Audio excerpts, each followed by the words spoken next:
October is Breast Cancer Awareness Month. According to breastcancer.org, 1 in 8 women in the United States will develop breast cancer at some point in their life. The number of yearly cases has risen ever so slightly, but it is rising faster for women under the age of 50 and in particular for Asian American Pacific Islander women. Now, the good news is that breast cancer is considered one of the most curable cancers if it is caught early, which means routine screenings can literally save lives. But we wanted to get real. We know that getting a mammogram can be intimidating and we put it off too much. So to try and answer your questions and ease some of that discomfort is Dr. Roshni Rao. She is the chief of the breast surgery program at New York Presbyterian Medical Center. It's great to have you with us because we tried to get our questions, our viewers' questions, and really get somebody to answer our questions in a really real way about mammograms. So off the bat, how old are you supposed to be now when you start getting mammograms, and how often are you supposed to get them? So we would recommend that women start getting mammograms at the age of 40, as long as they're of average risk, and they should really get them every year.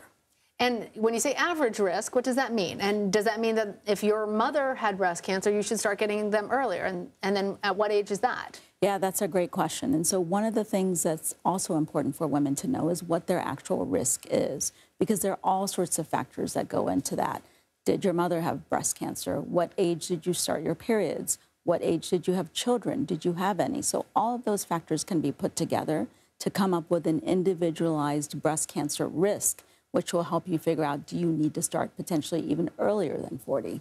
And how do you figure that out? Online, with your doctor? Is there an app? Yes, so you can start with a website. It's called the NCI Risk Calculator, Breast Risk Calculator. Put it in Google and it will take you through some of the factors. And if you're over 20% lifetime risk, then you are considered high risk, and that should be a conversation with your physician. And certainly if you're not sure, there are other risk ways that we can find or risk models that we can use, and that also involves a conversation with your physician. What if insurance says we don't cover it if you're not 40? Well, that's where the 20% number is very important, because it will be covered if you are considered high risk in these models. That's good to know. Why is it every year? Because there are other things like pap smears that aren't as often for healthy women. Prostate exams for healthy men aren't as often. Why is breast cancer screenings and mammograms every year? Yeah, so there is some controversy about whether you should do it every year or every other year. The American Society of Breast Surgeons does recommend every year. And the reason for that is because we know that if we can find cancers early, you will likely be able to undergo less aggressive treatments, less aggressive surgery, chemotherapy, radiation. So certainly we can cure it even at later stages. But frankly, I've never met a woman who says, you know what, I'm fine with the more aggressive treatments, just I'll do it every 2 or 3 years.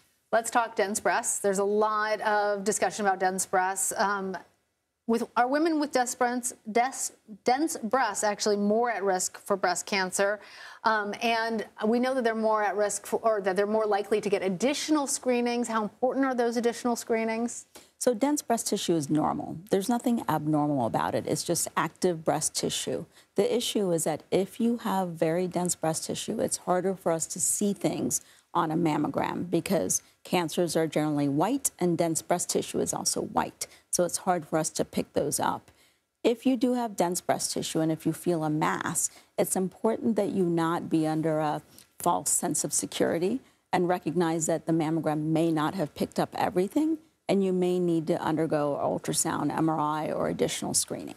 All right, we only have a little bit of time left, but everyone wants to know, why do mammograms have to hurt? Why do they have to press so hard? And is there an alternative? So mammograms are still the best screening test that we have, and it's important to do the compression so we can really differentiate what's dense breast tissue versus what are cancers, which are generally harder. So what I always do, get your mammogram once a year, pair it with something kind of more fun. I make my husband take me out for ice cream, and therefore you have something to look forward to. All right, Dr. Roshni Rao, thank you for your good ideas, a good girlfriend talk on breasts. All right, thank you.